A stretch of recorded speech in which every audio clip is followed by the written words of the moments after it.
Well, welcome to the previously called the Talk at 10, and now it's the Thursday 7 o'clock talk.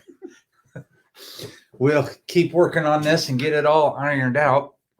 But tonight, it has been very interesting to say the least.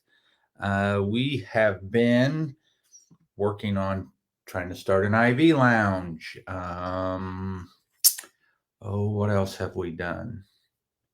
There should be another thing here. Talk for a second while I try to find this. Oh, well, we were going to try to start an IV lounge for our patients, maybe go mobile so we could hydrate. And Hi, Kathy. hey, Miss Kathy, and do some vitamin therapy.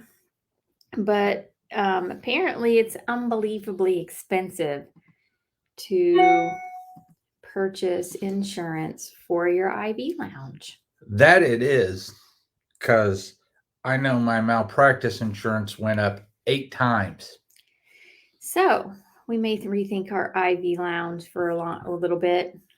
Well, we're going to consult an attorney because we do have a lot of people who would benefit from IVs. That's what started the whole thing in the first place.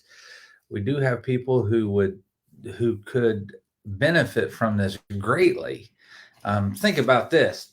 If you have digestion problems, if you have dysbiosis, if you're hyperchlorhydric, if you have heavy metal poisoning or toxicity, your villi aren't going to work the way that they're supposed to. And since they don't do that, you don't absorb things. And so it'd be perfect if we could just do an IV, do IV nutrition, and start to bring those levels back up. In Key West, and I don't know if somebody knows something about this stuff, if there's an attorney listening, please, by all means, hit us up and tell us how to do this. Otherwise, on a more simpler thing, we just thought it would be great just to take care of the people that made bad decisions. Yeah, the whole hangover thing and stuff like that was going to be a bonus for somebody. But with that being said, it is one of those deals where right now it's on hold until we learn more. We got to keep plugging away at that. That's something I enjoy. I love to do IVs, and we'll see. Go from there. I just popped up one of the things that I've been reading lately. So to go from the IVs to anything interesting, you guys start riding bikes by the end of the week? November 15th, I figured, well, I mean, it's coming along. It's not straight yet, but I'm working on it. It's straight enough to grab the handlebars. November 15th, I said 8 weeks. I promised the orthopedic surgeon 8 weeks. That's November 15th.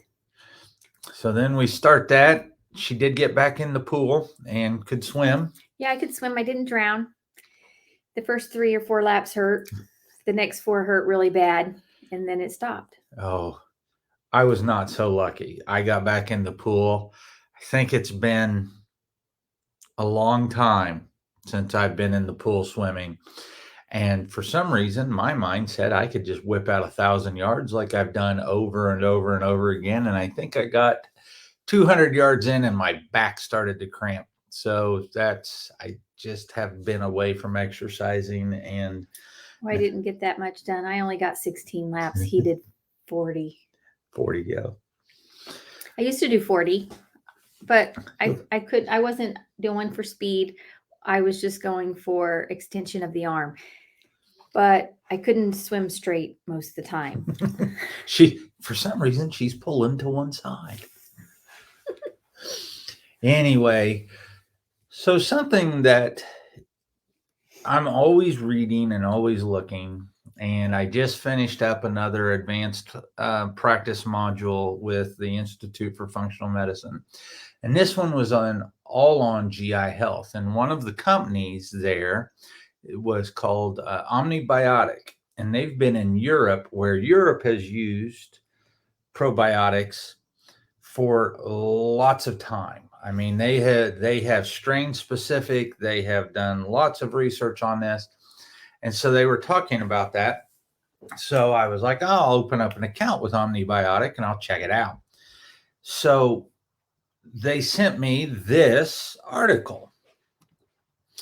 And this article is the effects of multi-strain species probiotics supplement. And the patients did it for 12 weeks.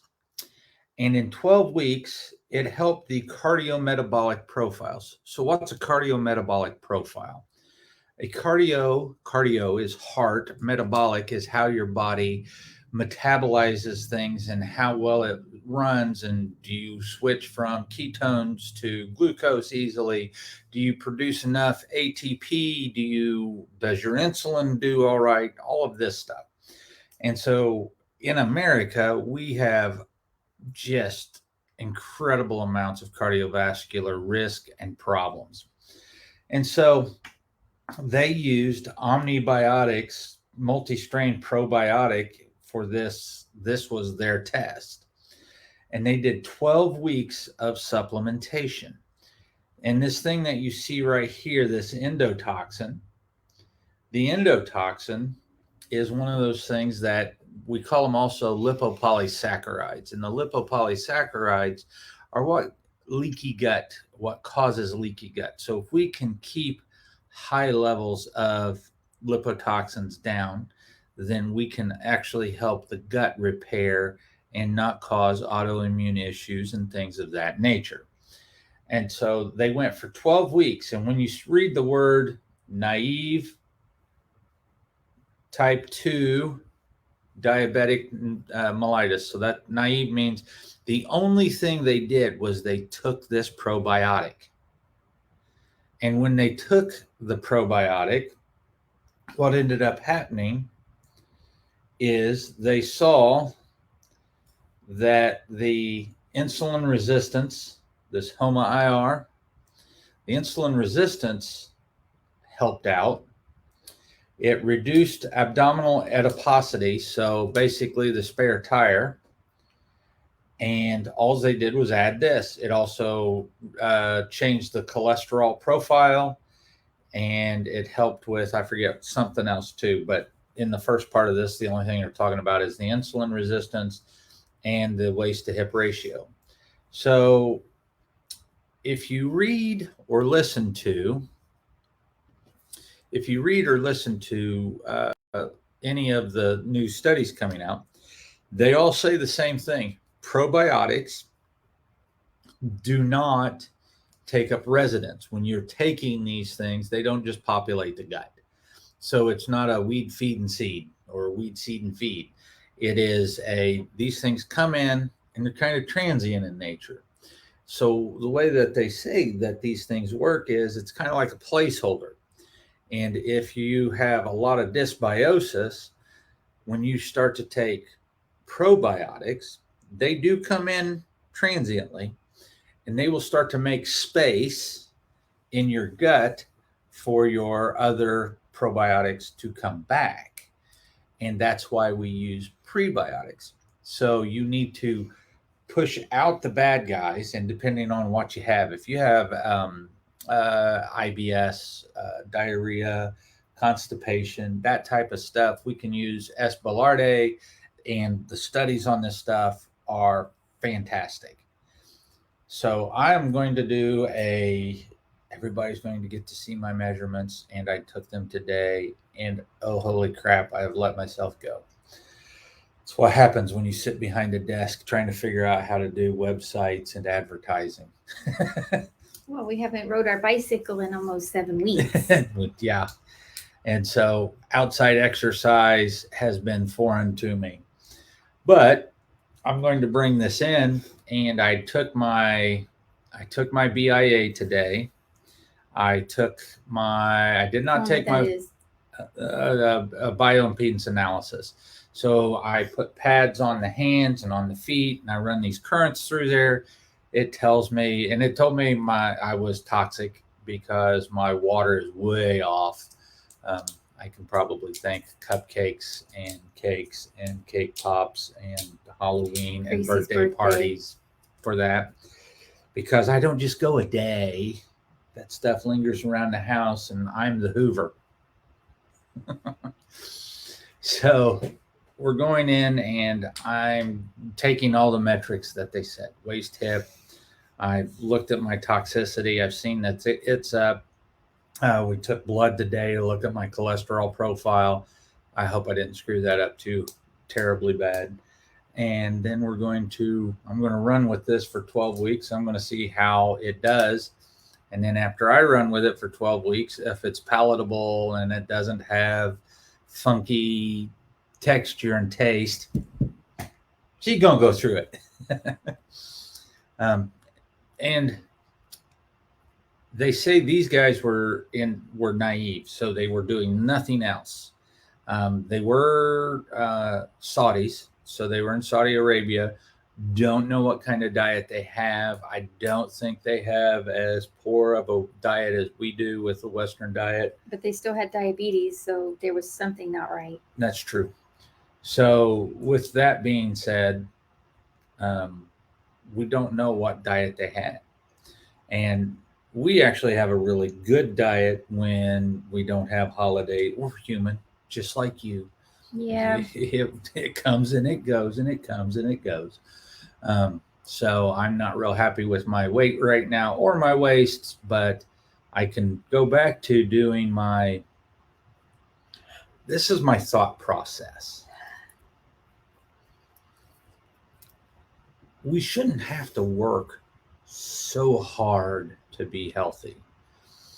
And one of the foundational things that we see in people who are thin and who are healthy, people can be celiac disease and be thin, and they are not healthy.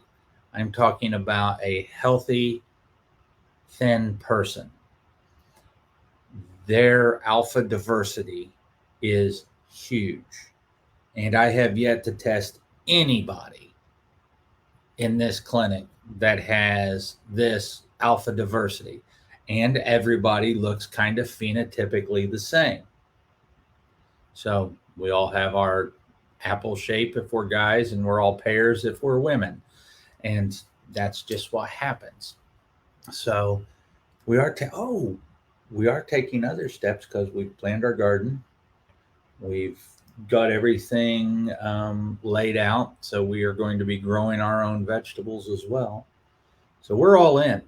We're going to get real frugal. Yep. Go off grid as much as we can. I'm going to put on my tinfoil hat. And so that's kind of what I'm doing to test myself. And then after I test myself, that's what I'm doing for my patients, because I want my patients to be healthy as well. And so if we're seeing where these probiotics are working in this test and then they work for us, then they should work for our typical patients, because most of our typical functional medicine patients are following good diets that are high in fiber and all of that.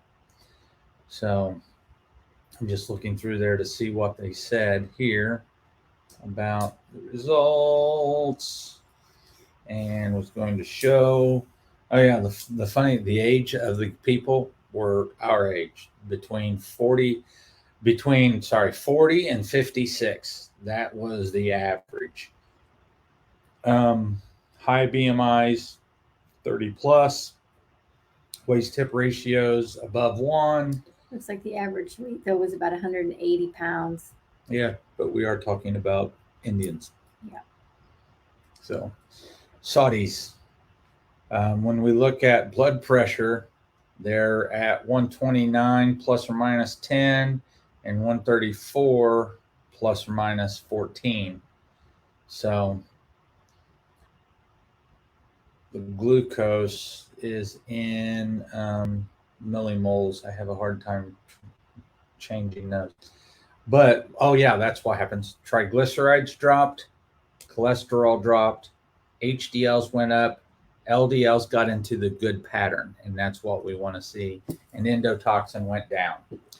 Well, they tell you what their weight is, but they don't tell you what their average height is, so it doesn't really tell you anything. But 180 pounds on a typical Well, you male can figure it out. isn't that large. No. Average BMI of 30 Yeah, so that's pretty large. for a male. It is. And so that's what's happening here. That's what we're experimenting with. I have one more class left that happens in 2 weeks for the environmental toxins.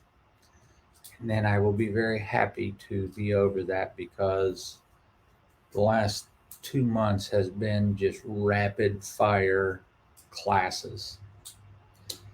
And we're going to get back to doing some cooking. And what else were you thinking about? Cooking, bicycles, de-stressing. November, Thanksgiving, being thankful. Oh, thankful. So we usually start our thankful pumpkin, but we're about 4 days late. We did get the pumpkin. We haven't written on our pumpkin.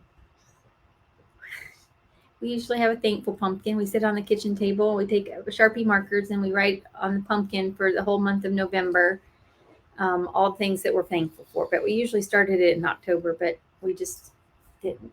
Life was crazy. Yep.